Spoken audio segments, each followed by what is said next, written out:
The world of geopolitics is complex. It encapsulates foreign policy, defense, trade, and culture.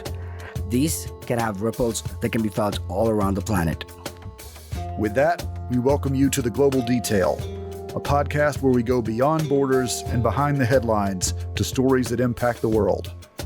Our goal is to peel the onion and explore the various diverse layers through riveting interviews with experts and stalwarts. I'm Akshobh Giridharadas. And co-piloting this journey, I'm Brandon Duke. Let's get into it.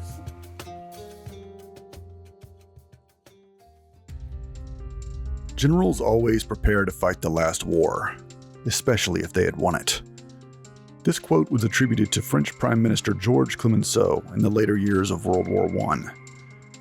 As the unresolved issues of World War I led to World War II, the United States of America emerged onto the world stage as a superpower in the modern age, with only the Soviet Union as a major rival to its global hegemony. As the 20th century gave way to the 21st and the Soviet Union collapsed, the old threats that America had built its defense apparatus to fight were quickly replaced by new ones. Instead of standing armies of old waving flags of their nations, now they were faceless organizations spread out across multiple countries. A world joined by big business became a superhighway for new diseases and threats existing in the newly formed digital ether that is the internet. As more nations developed, the engines of progress began to heat up the very planet around us, leading scientists to warn of troubles yet to come from a climate at the mercy of human ambition. Andrew Hoehn and Thom Shanker are the authors of Age of Danger, Keeping America Safe in an Era of New Superpowers, New Weapons, and New Threats. This book explores how America rose up from the tumult of World War II to find itself facing a landscape of new threats with a monstrous defense machine that has not always proved up to the challenge of facing new problems. The Global Detail spoke with Hoehn and Shanker to discuss these new problems and what America must do to face them. Just understanding the key line theme of Age of Danger, the case you both make is, the American taxpayer has coughed up a whopping $1 trillion, you mentioned the T and not the B, for national security, and no other country spends this kind of amount in national security because barely 9 countries even have $1 trillion GDP. And yet you make the case that this $1 trillion that the exchequer spends is sort of misguided. So why is that? First off, thank you for the chance to talk about the book. Our own sense is that the spending itself has followed a set of patterns that have been developed over time, and we look back over some decades, and the spending is really has followed this narrower definition of national security, and a lot of that has its roots in how we thought about it after the Cold War or after World War II. But certainly as the Cold War was winding down and after 9/11, there was a reorientation of how America thought about security. And appropriately, we had to focus on the problem of terrorism after having been attacked as a country. But in the 2 decades since since 9/11, we've seen new problems emerge. New superpowers emerging that are presenting different kinds of challenges, that is both Russia and China. And then areas, that we've characterized as germs and storms and digits, even drones. These are new kinds of challenges that are emerging or have emerged. Yet, so much of the spending is still focused in that narrower area. That's what so much of our book is about. Thom, you make also the case of that, the U.S. national security leadership needs to have this more holistic definition of what is a threat. From your days in the newsroom and Andy, from your days in the policy room, you've covered the Soviet Union, you've seen the rise of China, you've seen Al-Qaeda, as you touched on, in the post-9/11 world, and the threats in Iraq and Afghanistan, and the conventional aspect of security. But yet, it doesn't surprise me that your book is a post-COVID book, because what we've seen is a tiny microbe that not visible to the naked eye, that doesn't care about borders or race or countries or sovereignties, has crossed with impunity and unleashed pandemic. And an economic collapse that didn't happen from any virus or a CCP or a ballistic missile, but this tiny microbe brought the US economy as we know it to a paralyzing halt and the global economy and made us rethink supply chains and security. So, and it had, as you noted, more deaths than 9/11, far more deaths. So, was the pandemic an epiphany to rethink security and perhaps the genesis of your book as well? Well, Andy and I began reporting this 2 or 3 years before pandemic, and it was fascinating. Over a series of dinners at a Lebanese restaurant near the Pentagon, we would always end our dinners with senior serving and retired military commanders, Defense Department policy people, people from the intelligence community, most of whom we couldn't quote by name, academics. We would always say, okay, what worries you most? What keeps you up at night? And this is 2018, 2019, Andy, correct me if I'm wrong. Correct. And Correct. each dinner ended with them saying, I'm fearful of a global pandemic for which we're simply not prepared. Everyone thought, oh, the Spanish flu was 100 years ago. That could never happen again. And they weren't predicting COVID, who could have. They didn't predict the year, who could have. But they said of all the things that worried them, that was it. And you're so right to cite 9/11. I mean, on that terrible day, Andy was inside his office at the Pentagon. I was on the D6 bus from my home in Northwest DC to the Farragut West Metro, to hop the Metro to my desk at the Pentagon. It was a horrible day, and America responded initially, as it should have, to this attack on our homeland. But remember, even though any death above zero is a tragedy, 3,000 people died on 9/11, and we launched two 20-year wars costing trillions of dollars and tens of thousands of lives lost and disrupted in the Middle East. COVID, as you say, death toll is 1 million plus just in the US. We never went on a war footing. The American economy hit a brick wall. We never went on a war footing. And so it's just time to broaden the definition of national security from Zoom to panorama to understand and adopt as national security the list of problems that Andy listed.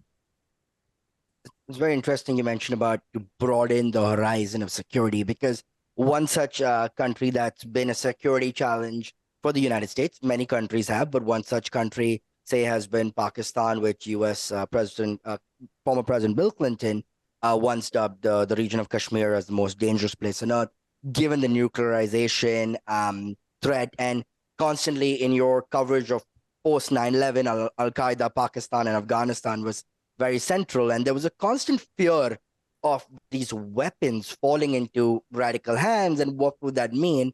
But yet, today, most security experts would say that the biggest threat facing Pakistan, despite the political turbulence, the economic catastrophe, is climate. And we saw the biblical like floods that Pakistan had last year. So climate security is now at the pantheon of security. It's right at the apex of security. So your book touches a lot about climate. And I think, like the pandemic, the climate is ubiquitous. Every country, irrespective, has to face the reality of climate.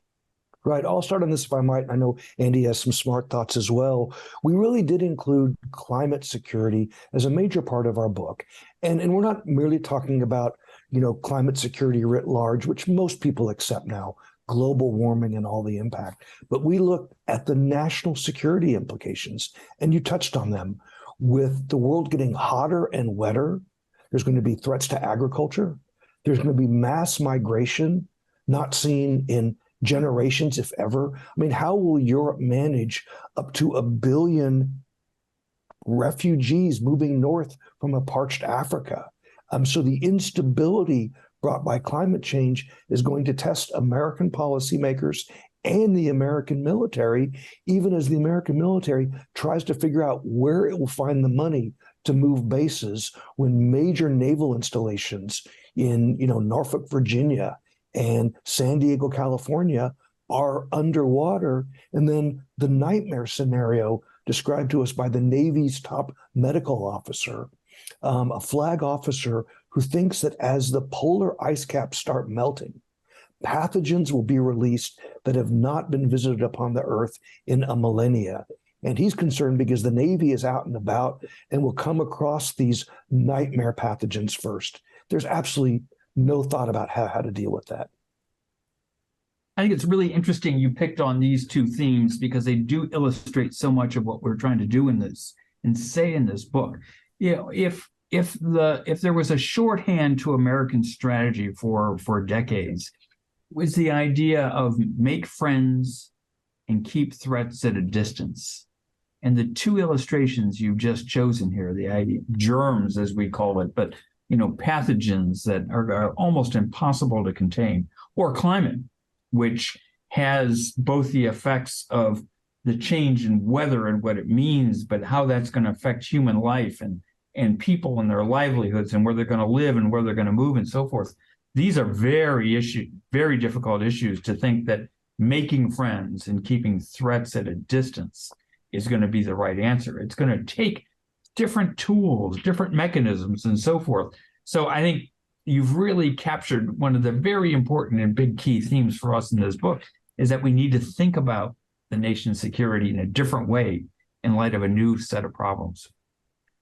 Gentlemen, if I may, part of you mentioned about having the tools to address these threats, and part of the thing in your book, the big thesis, is looking at the defense apparatus in two major parts: the warning machine and the action machine. And elaborate more on that concept for our listeners. Let me jump in on this for a bit. It's first off, I'll admit it's a simplification, but it's a simplification that we really use for a reason.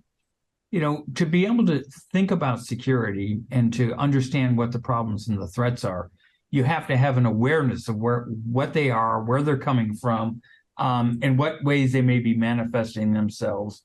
And we have created an apparatus for that. We call it the warning machine. Our listeners can be thinking about the intelligence community more broadly.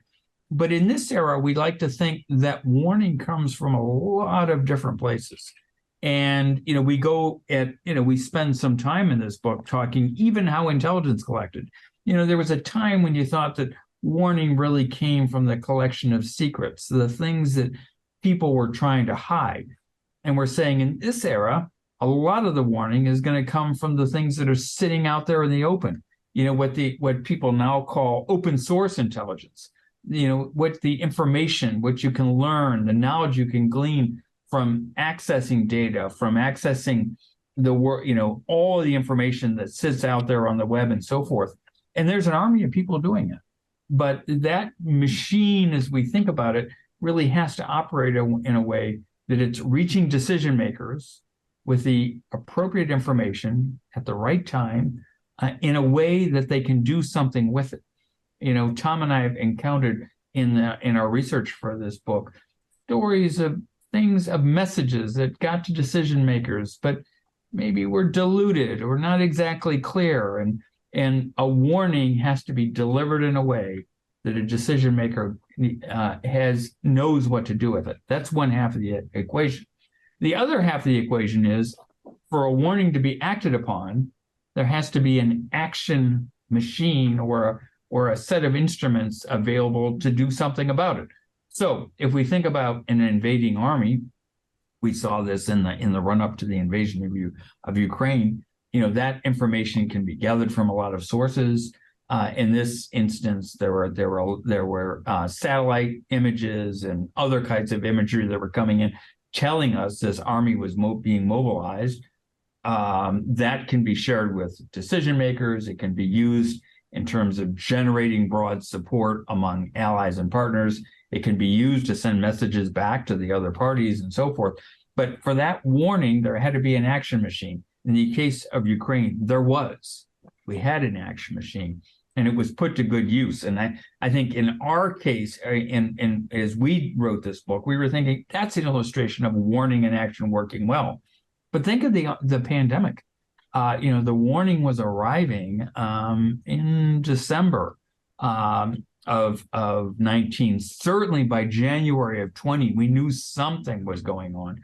We knew there was this new virulent form of a virus that was spreading in China, that was coming out of the Wuhan area of China. And that message was getting to the leadership. But think about the action side of that. So what do we do with that information? And that's what we're really writing about in this book, is that we didn't have the action machine operating in the way that it should. There wasn't an operational piece. There wasn't the task force or the standing joint task force that the president can call, that the president knew was trained and ready and equipped to go be able to respond to that threat. We had to build it. We had to build it along the way. Now, there had been some attempts to do some of that before, but the pieces weren't in place. And therefore, we all lived through this moment in which we saw delays, in which equipment wasn't accessible. Testing, to be able to test for this new disease took months and so forth. And Tom and I don't want to leave the listeners here thinking all was lost. Let's remember that within a year we had a vaccine. And that's because coming after 9/11 and the early part of the 2000s, there was a recognition that we're going to need to be able to have research and development. We're going to need to have authorities that are going to allow us to get to having new responses. So there were some pieces in place, and it led, thankfully, to having a vaccine within a year. But other parts of the machine just weren't in place. Tom and Andy, you touched on a very important segue now. I mean, about Russia and Ukraine particularly, and Tom, even your mention of agriculture, because even with Russia's war in Ukraine, firstly, from national security professionals, your mind would have gone back to the days of yore, invasion of Hungary, invasion of Poland, Russian invasion of Georgia. But apart from the physical destruction, the loss of lives, economic devastation, and the migration crisis created, two themes have emerged, and it's not just restricted to Eastern Europe. There's been an energy security crisis and a food security crisis. We've seen inflation go up for energy prices. Someone in California cannot understand why their the gas is so high. And these are two themes in your book. So you touch on this a little more. Happy to, and thank you for raising that issue. As we argue that the definition of national security should be broadened, and that we should move from a Zoom-like focus on terrorism to a more panoramic view, we also want our readers to have a more synthetic view of national security. And you've just described it perfectly. Russian armor mounted an illegal invasion of a sovereign Ukraine. And what happened? Food prices go up, fuel prices go up. So we think national security, as part of the public discussion, should not focus only on bullets and bombs and things that kill people and blow up buildings, but how we move from the most powerful killing machine in world history to reshape our national security machine to a life-saving machine that talks about food security, health security, data security. And I think the way that you've knitted the war in Ukraine to pocketbook issues is the most powerful argument that our book makes. And until the American public, in a general sense, demands of its government, you're spending 1.2 trillion of our dollars, we want you to adopt a more synthetic view of national security that understands the second and third order effects of an invasion far off in Central Europe to what it's doing at my grocery store. Yep. Andrew, from your time as DAS at the Pentagon, you mentioned about that fateful day in 9/11 that's codified as, the day after the war on terror began. And you've seen, I think your book obviously touches on this seismic shift from security. And I think one of those big threats comes from tech, right? And we've seen big tech getting prominent, the AI warfare that's been played out by China and the United States, the race for AI. And I think, Tom and Andy, you could concur that modern age warfare with drone technology, cyber attacks, autonomous weapons, it's gone from days of yore when we had steel to gunpowder. It's now silicon chips dictating where the latest lethal machinery, and Chris Miller's book Chip War would allude to this. I think it's a terrific question, and I think it's one of the really eye-opening parts of the work that Tom and I did together here, and that was talking to people with deep backgrounds in these areas, and AI being perhaps the best illustration. We all know the promise that it holds, and we look forward to reaping those rewards of the promises new technology offers. But there are people very, very worried about the risk it may convey and the national security problems that might come from that. The idea that this technology now might be used in ways that could threaten lives in very specific ways, and could be used to develop new forms of biological attack, could be used to gain the march on developing new kinds of weapons and so forth. And I don't think I'm not going to sort of let our imaginations turn loose, but there's deep worry among people that have expertise in this area. And what they're concerned about is that, there is a window of time for the next few years in which we might have a chance to get our arms around this, our meaning by that perhaps we could establish guardrails and controls so that this technology, can be used for the good and not so much for harm. And yet that window of time is relatively narrow. This feels to me a lot like the way people thought about the early days of nuclear power and nuclear weapons. There were always two sides of this, that we could harness nuclear technology for a lot of good. We see it in our medical applications, we see it in power generation and so forth. But of course, nuclear power and nuclear energy can be used for great harm, that is, in terms of nuclear weapons. This feels like all of that with AI and then some.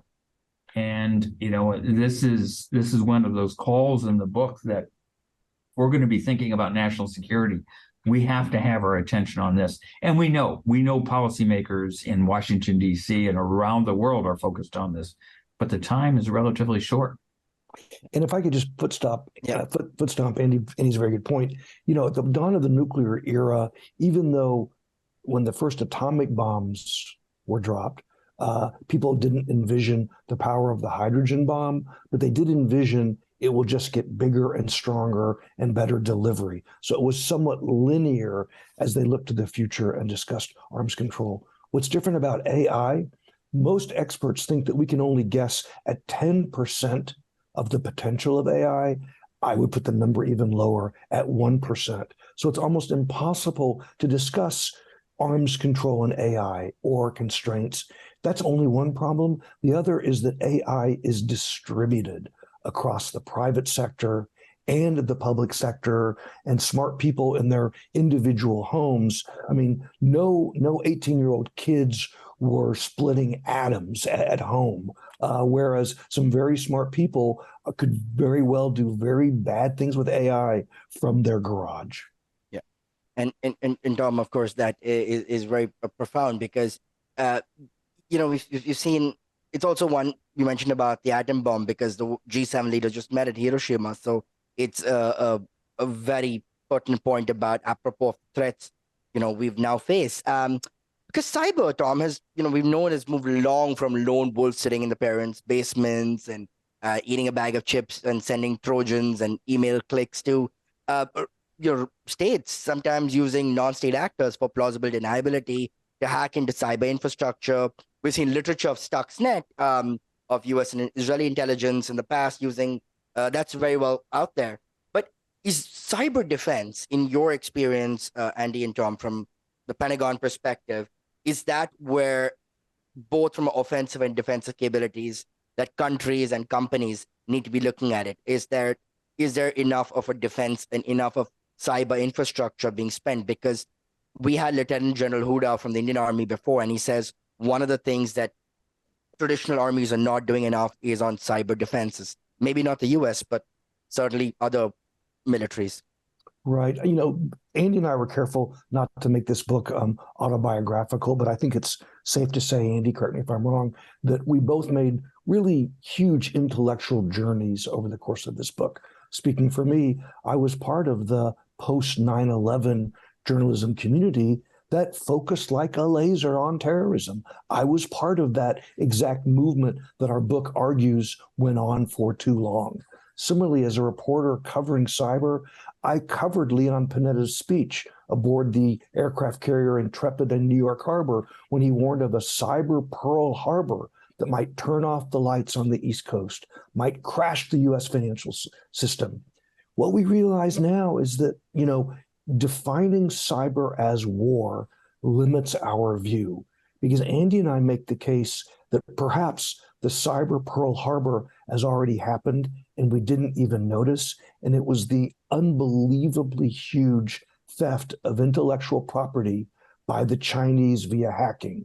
Trillions and trillions of dollars of theft, including some important national security secrets. It's no accident that China's new generation stealth fighter looks a lot like ours.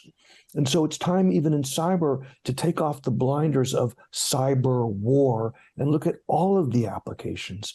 And even phrases like defense and offense are not accurate, because to really defend against cyber, you have to be forward. You have to be patrolling adversary databases and servers and all of that, a little bit like scouts behind enemy lines. So we really need to open the aperture of our definitions and thinking if we're going to deal with cyber correctly as well. Just a little bit more on that too. The people that we talk to and that our readers are going to meet in this book had some very informed views about this, and what they really cautioned us to not think about the vulnerabilities being equal across sectors. And the views they were sharing with us, they thought some areas were much better protected than others. That some of the parts of the financial sector have every reason to be fully invested in protecting their assets and the people that they have trust in them and so forth. And their assessment, not bad. Nobody's going to say perfect. That's never going to be the case. But they had more confidence there than they did some other sectors. We asked about public utilities, though, and they thought more concerned there. And not even necessarily that the sector itself, but perhaps the training, some of the discipline wasn't, hadn't fed, hadn't been developed down into the levels where it was going to be important. That just the way that utilities are developed state by state, and so it's a very diffuse apparatus and so forth. They were more worried about vulnerabilities there. And this gets to some of the prescription that Tom and I have, that if you're going to be thinking seriously about problems of some of these vulnerabilities, then you need to have the proper approach to training and organizing, that you have to have investments. You have to go through the kind of exercises the way the military does, not all the time necessarily, but enough time so that when the problem arises, you're not left in the situation that you don't even know who to call. Again, back to the very terrific question at the beginning, this idea of the warning and action machine. If the warning arrives and we have a problem, then we need to know what's the action arm that warning is going to be handed to. Decision makers are there to do just that, make decisions. They don't implement decisions. They have to have an action arm in place. And that's the real message of this book. Let's build the action arms for the threats that we know exist today. One of the things I found fascinating about this book, the metaphor you guys use, as Tom said just a minute ago, opening the aperture, or I think Akshobh mentioned, is taking a more holistic approach to defense. Like the idea, like with looking at China, it's not just your army versus our army.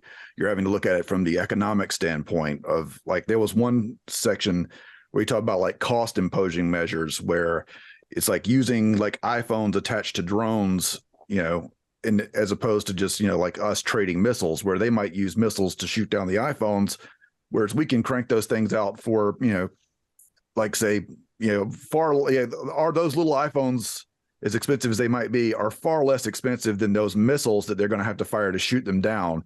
And it's that kind of outside the box thinking is why I enjoyed the book. Can you elaborate more on like situations like that? We love that you picked up on that story. It was one of the things I think Tom and I really, really enjoyed in writing this book. And that was coming across the stories of the innovators, the people that are focused on trying to solve some of these problems. And I'll just go back a little bit on some of the story just to give a little bit of detail. The readers I know are going to love sort of getting inside this. But this was the sense that people looking at, where is this competition with China unfolding and how are we thinking about it?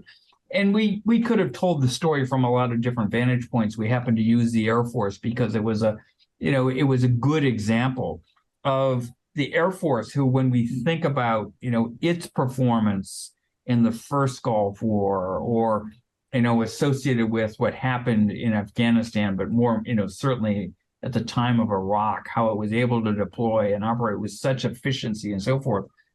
But within a few years of that, the Air Force realizing this isn't going to work forever.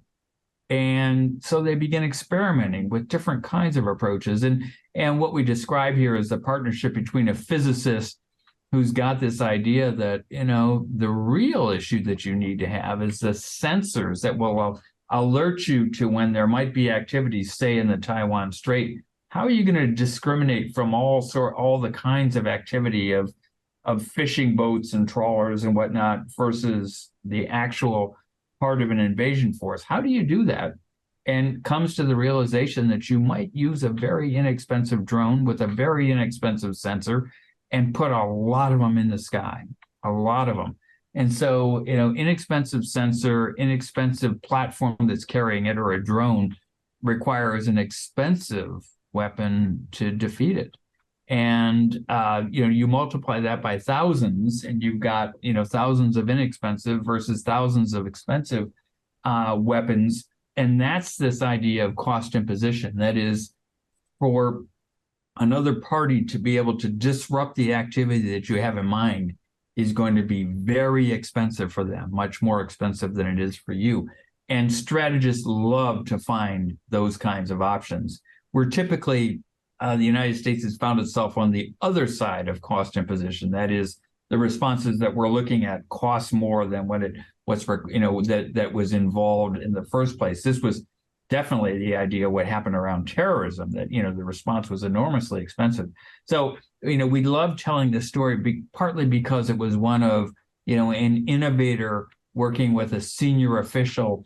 And we don't want to just make this sound like there are just two people involved. There are thousands of people, but there are some very interesting ideas that are emerging, people that are thinking in new ways, beginning to test them and so forth.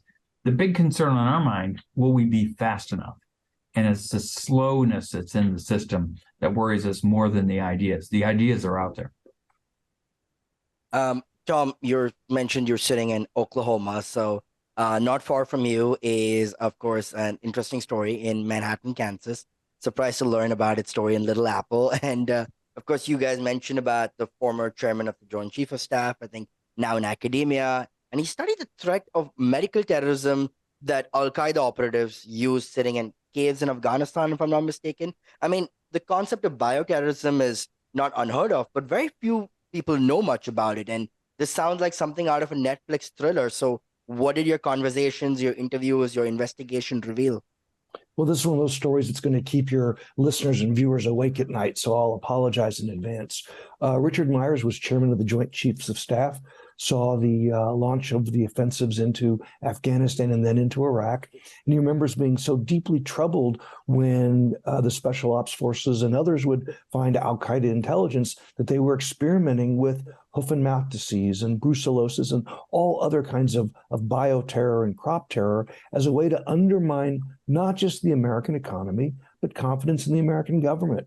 So when he retired and went back to his native Kansas, he became president of Kansas State University, and he began lobbying the U.S. government and got more than $1 billion to build a facility that most people have never heard of. It's called the National Bio-Agro Defense Facility, and it is both an intelligence gathering unit trying to watch for crop germs and human germs around the world, but also come up with defenses for a crop blight, whether it be naturally occurring, again, think the Irish potato famine against food or COVID against people, whether it escapes from a laboratory accidentally, or heaven forbid, should terrorists or a state actor bring it here.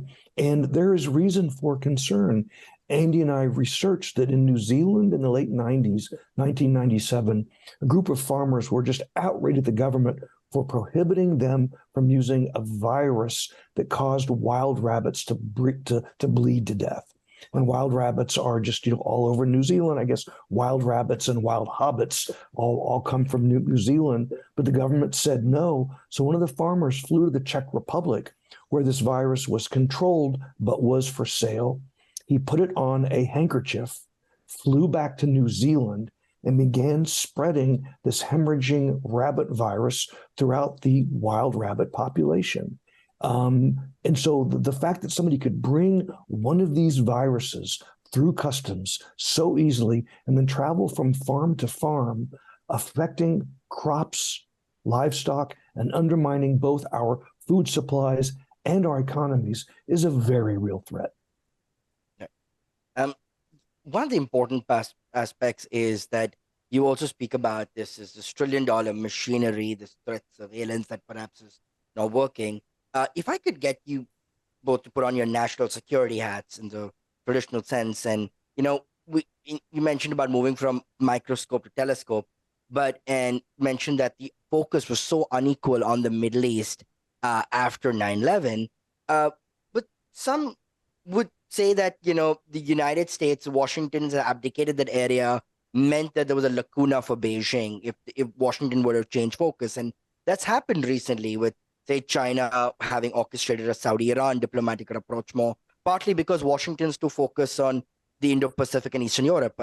Just moving a little away from the book, how do conventional national security people will look at it and say, but is there an area that Washington cannot afford to focus on? You're raising one of the important themes that's in this book, which is when we talk about moving from zoom to panorama or opening this aperture, the other message that we have in this book is let's not fall into the trap of all in or out, and there was this preoccupation with the Middle East of two wars that for 2 decades consumed so much time and energy. And as those finished, I think there's no sense here that America, gives up on its interests in the Middle East or walks away from it. But we take this back in perspective in a way in which there are other challenges and other problems that we're going to be dealing with. And there's going to be other parties that are going to be working in the Middle East as well. You mentioned China and working deals, but it doesn't mean that the United States no longer has influence or won't exercise an influence where it's able. Of course it's going to, and it should. But what we want to be careful in suggesting to readers is let's not let that be the preoccupation that it was for so long, because there are other problems out here that we really have to deal with. That's the whole idea that we have when we talk about panorama as a organizing concept for thinking about the security for the country and thinking about it on a broader global basis. And the other point that we make, and again, it's a cliche, and I'm sure that it's been heard by many, but if all you want to use is a hammer, then every problem is a nail. And I think you can look at our 20 years circling the strategic cul-de-sac of the Middle East as a multifaceted problem that we tried to solve with the American military. The American military built schools. The American military built sewers. The American military was responsible for democratization. And you cited the Chinese brokered deal with the Saudis and all that. Well, that was not a military operation. It was a diplomatic operation. And Andy and I argue for the importance of this nation building up the muscles of the rest of the government. Within the State Department, we need to beef up our communication system. Voice of America, Radio Free Europe, Radio Liberty were in many ways one of the most powerful tools we had to undermine the Soviet Union. Yes, our armor across the Fulda Gap was important. Yes, our ICBMs. Yes, our investment in missile defense technology scared the Soviets. But if we had not been communicating accurate, real news and American values, the end of the Cold War would have been very different. The reason why your book is so a very important read is because exactly what you said about rethinking approaches to security. It's also rethinking approaches to diplomacy.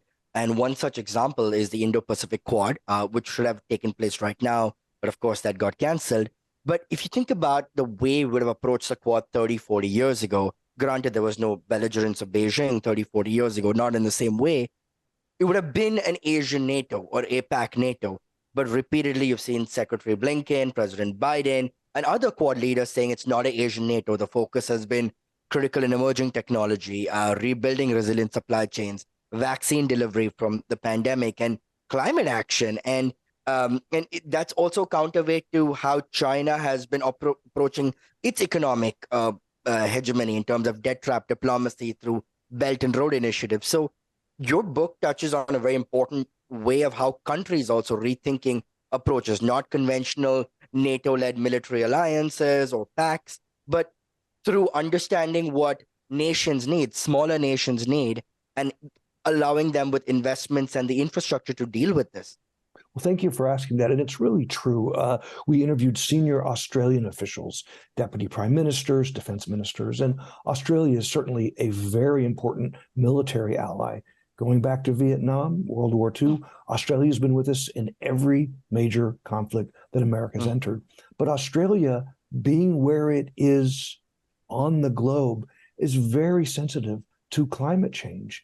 And Australia is deeply concerned about island nations, not even Australian, but all those island nations being submerged in coming decades. And already, the parents, the residents of those islands are sending their kids to Australia to university and to build a new life because they may not have a home to come to someday when those islands are underwater. So yes, Australia is an ally, but I don't think Washington has listened to its ally on things other than military policy. They just signed an important nuclear submarine deal, the AUKUS agreement. But we should listen to countries like Australia, like the Quad, across the spectrum of these national security risks. Absolutely. When the modern national security establishment was built after World War II, this was the National Security Act of 1947. We had the defense departments created, the modern version of the Joint Chiefs of Staff, the CIA is established, the National Security Council, which is the integrating mechanism at the time. That's how that was thought about. I think if we were thinking about the modern version, that is the 2020s version of the Joint Chiefs, we'd have to include, health and human services, commerce, treasury.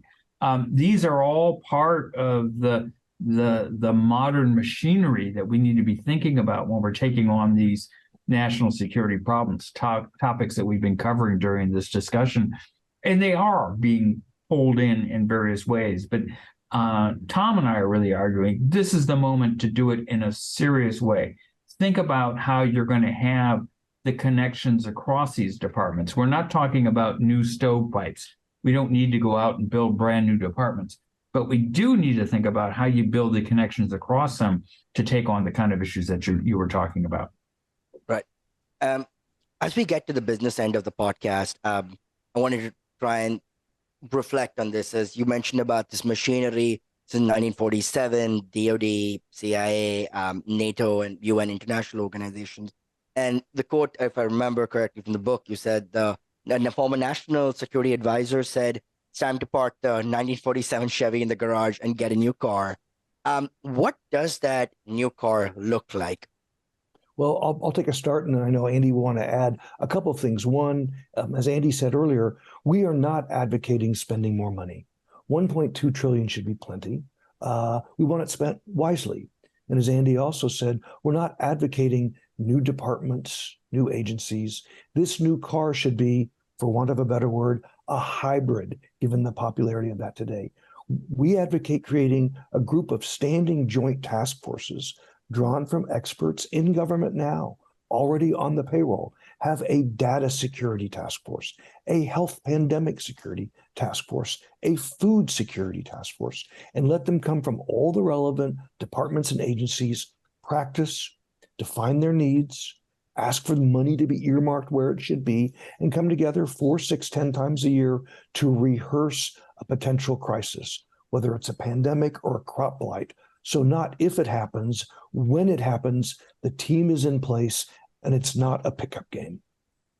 Readers are going to enjoy a piece toward the end of this book where we're talking with former National Security Advisor Steve Hadley about this idea of how you have these pieces in place. And of course, Steve Hadley was around where they were building the joint task force that was going to deal with terrorism.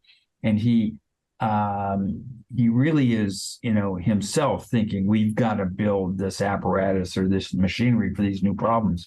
And one of the things that I think he was so wisely reminded us, this isn't just a government arrangement that we have to think about. It's certainly not just a federal government arrangement. The problems, as we saw in the pandemic, this is federal, state, local. It's public and private. It's thinking how the pieces of where both the warning apparatus, which is increasingly public and private, and the action apparatus, where those are increasingly public and private, how those are going to come together. And it's not just the training and exercises, it's the rules that are going to be around that. If a private organization, is going to give the government access to some very important information on, say, cyber-related matters, or increasingly in the realm of artificial intelligence, it then has to have the confidence that that information isn't going to be divulged in various ways. It isn't going to be subject to prosecution for various activities. And Tom and I are not advocating that we turn a blind eye to criminal activity, but there are certain, there are going to be certain assurances that are going to have to be provided to have the private sector and the public sector working together to provide the kind of security framework that we're really going to need. Yeah, convergence of private and public sector, just a more holistic approach. You mentioned about best time to fix the roof is when the sun is shining, and a lot of it's about sometimes missing the forest for the trees when the threats happen. I remember 2 instances. One is in 2012, I think, a presidential primary between Barack Obama and Mitt Romney, and Barack Obama had a zinger for his Republican candidate saying, the 1980s called, we want the foreign policy back with regards to Russia. And then we had Crimea and we had Ukraine. And a lot of people would have thought China's entry to WTO meant that economic freedoms would translate into political freedoms. And that's far from happened. How does one read the tea leaves? Because as you mentioned with AI, it's so difficult. How does one necessarily see the next threats? I think you begin by reading the tea leaves and rereading them and rereading them. You have to be very cautious about being too fixated on one answer over another, or judging one period of time is being the circumstance for all time. And I think that's a recurring story in this. I'm going to turn to Tom in a moment, because I think the chapter that we wrote on Russia, in which Tom had a lot of the key insights there, that's a story where perhaps we thought about Russia in a certain way that was very different than the way Russia thought about itself. Tom, why don't you pick up from there? Yeah, thanks, Andy. Akshobh, it goes to your exact point about sort of not swinging too far one way or the other. After the collapse of communism and the death of the Soviet Union, I was standing on the streets of Moscow that day when the crowds pulled down the statue of the hated Felix Dzerzhinsky, the founder of the KGB, in front of KGB headquarters. And everybody thought it was a new time. Even the Russians were hopeful and optimistic, but hope is not a strategy. And over the years, Russia sadly came out of the chaos under Yeltsin to the authoritarian ways of Vladimir Putin. And Putin is someone who's never hidden his plans. We don't need a Kremlin mole or encrypted, decrypted intercepts to know what Putin's going to do. He's declared it all along the way. And we interviewed the 4-star NATO commander who was in charge in 2014, the first time Russia invaded Ukraine, the Crimea. He told us he had zero tactical warning, nothing. And he flew back to Washington and said, how could we have been caught so flat-footed? Was it that we wished Putin was better? Was it too much of a focus on terrorism? And what he was told was that on the day before the Berlin Wall fell, there were probably 15,000 analysts across the US government in the warning machine looking at the Soviet Union. On the day before Russia's first invasion of Ukraine in 2014, that number had fallen to 1,000 to 2,000. Similarly, half the intelligence community budget was focused on the Soviet Union before the Berlin Wall fell. That fell to 15% by the time of the invasion of the Crimea. So we blinded ourselves by putting so much of our resources and personnel and mental bandwidth into terrorism. And we have to have a more balanced view of all of the risks facing us. And on a final question as we hit the hour, and I think this might segue to Brandon's last point. You speak about machinery, but I think the more profound line, Tom and Andy, as you said, it's still people. It's not a literal machine. With that, Tom, going back to our Fletcher alum days and Andy from your days in DoD, and would that be rethinking the way we approach security studies, rethinking the way we hire in federal and at agency level? What sort of approach? Your book is about a new approach to security. What about a new approach to the way you want to see people approach security studies? Brandon, if that ties into what you want to add. Yeah, this does kind of tie in exactly because I've seen you in other interviews talking about the need to hire good people and to fight the urge to just take everything straight to the White House. You've already touched on it earlier about allowing like private corporations and other non-government entities to get in on the to take part in assessing the problems and be part of solving them. Expound on that a little bit more, if you would, please. Let's take it in two parts, and I know Tom and I both will have things to say about it. Let's start with the people first. For us to be successful in the prescription we offer, we're going to need the best talent this country can find, and that means motivating people to serve in ways that maybe they aren't being motivated right now. You think about overtime, the draw of the amazing talent into the government, not necessarily for a whole career, but to be part of something different, to be part of, a larger activity. I like it when Tom refers to the idea, this has to be a calling. And we need that sense of service. We need the talent in this country. And to the listeners and to the readers of this book that are inspired by this, our call to them is get involved. We need you. These dangers are not going to be solved without the very best talent in this country ready to be part of it. The second, Brandon, to your question about how to organize this, and hear the wisdom of people that have served with presidents. So we're thinking about former National Security Advisor Steve Hadley that we talked about the other day. He really warns of the idea that don't let everything come to the White House. Presidents make decisions, but action gets carried out by parts of the system. And we're saying that needs to be distributed across the federal, state, local sectors, distributed from government and private sector and so forth. So let's figure that out ahead of time. And the comment earlier that I just so love, that's attributed to JFK, that in one of his own State of the Union speeches, let's not wait for the next crisis to solve this. When he said the best time to fix the roof is when the sun's shining, that means let's get on that right now. Tom, you're going to have more to say on this too. Thank you, Andy, and thanks to both of you, Akshobh and Brandon. It's important to think about getting the best people to schools like Fletcher, our alma mater, and all the others. But Andy and I set out consciously to write a book to be read by a general audience. There are enough inside the Beltway books, and I will elevate the demand for participation to every single American, taxpayers, voters, everyone. And I want people to understand that the current polarization that is absolutely paralyzing our nation, talks over the debt ceiling, sequestration of budgets. I'm not advocating left, right, center. I'm not advocating Democrat or Republican. I'm not here to campaign for any single person. But if Americans want to keep our country safe, we're not safe if we're broke, and we're not safe if we are so paralyzed by polarization that we can't move with agility, thoughtfulness to deal with these problems.